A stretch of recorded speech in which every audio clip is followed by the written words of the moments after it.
Hello there people, this is Bruce Be Cool or Nintendo, and we have reached the Blademan stage on Megaman 10. Now he might seem like a pain with just the Mega Buster, but once you know his pattern, he's actually one of the easiest bosses. But first, the stage. Now, get rid of the cannons and watch out for these jet-propelled battle axes. They can be a pain if you just try to avoid them because they end up following you, so 3 shots and they're done for. Just get rid of them. And speaking of things that follow you, there's these mini spiders again. So wait for them to drop in front of you, unload 2 shots into them, and that's it. Now, those purple things, they are impervious to damage from the Mega Buster. So do not use that against them, otherwise you'll end up with it shooting at you as well. If you want to defeat it, use the Chill Spike, and that will help you on your way to the achievement of destroying all enemies if you're playing this on the Xbox. And now the unique part of the stage. The seesaw. As you can tell, left makes it go forward and right makes it go forward, so whatever you do makes it go forward. But watch out with your jumps and for the enemies, because there's a lot that can damage you. And now the mini boss. What you're going to want to do is destroy the cannon. Destroy the cannons first, because if you destroy the middle part first, then it will fire its towers even quicker at you. Now, if you're having trouble reading the signs of what cannon is going to shoot you, then look for the one that fixates its gaze at you, because a second later, that's the one that shoots you. And if you're having trouble reaching the cannons, then just use the bottom tower that comes towards you, and do your maximum jump and start firing at it, because the full height of your jump, that's when the Mega Buster is going to hit it, and you can't go wrong with that really. So, once you've got rid of the cannons, go for the middle part, and that's it really. Fantastic. Almost reminds you of Super Mario World once you do a castle, although I'm sure that's got no relation.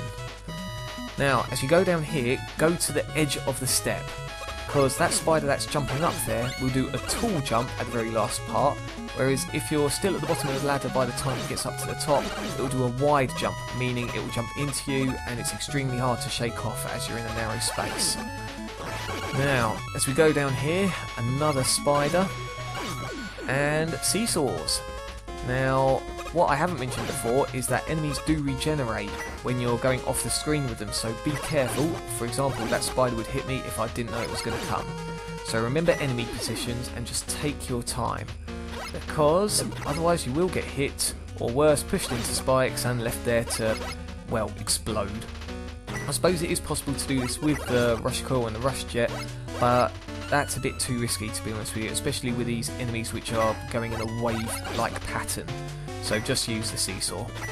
Now when you get to this part, you can take the top route and use the commando bomb to get the weapon canister. Or if you don't have that yet, then use the Rush Coil to get those little bits of energy if you need it. Now that extra life up there is a bit more of a gamble than it's worth, I would say. If you get it, then great. If not, then you've probably lost a life. So yeah, take your pick really. Now see those spikes at the top there? As long as you're jumping from the bottom step, it's extremely hard to hit those spikes basically. So just again, take your time, shoot from side to side to get rid of those enemies coming towards you. And for your rewards, there's a big piece of energy at the end there, to which it's easy to jump up from the seesaw. And now we have reached Blademan. Now it's got 2 types of attack.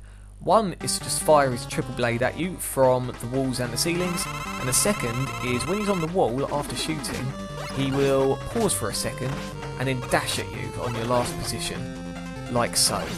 So what you're going to want to do is, if you think he's going to dash towards you, is to just run after shooting him like I'm doing now. Very, very easy.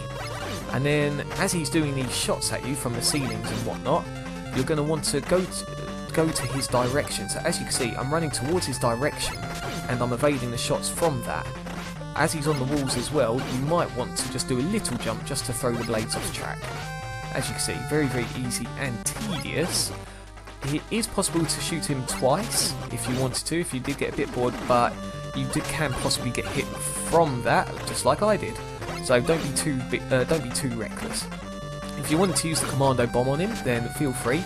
But remember, it's the splash damage that does the most effective damage on him, and it can be quite hard to aim your splash damage, mainly as he's just jumping everywhere.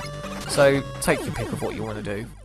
And after a lot of patience, that is Blademan defeated. And for your efforts, you get the triple blade. which, if you shoot from ground level, it will fire 3 blades horizontally to a 45-degree upwards angle, or in mid-air it will fire it horizontally and downwards on a 45-degree angle. And you'll see a little demo, obviously, as always. Now that is Strike Man's weakness, and I believe our last remaining monster, so let's get to it. I'll see you guys again soon. Take care. Last remaining monster? This ain't Pokemon, what the hell am I talking about?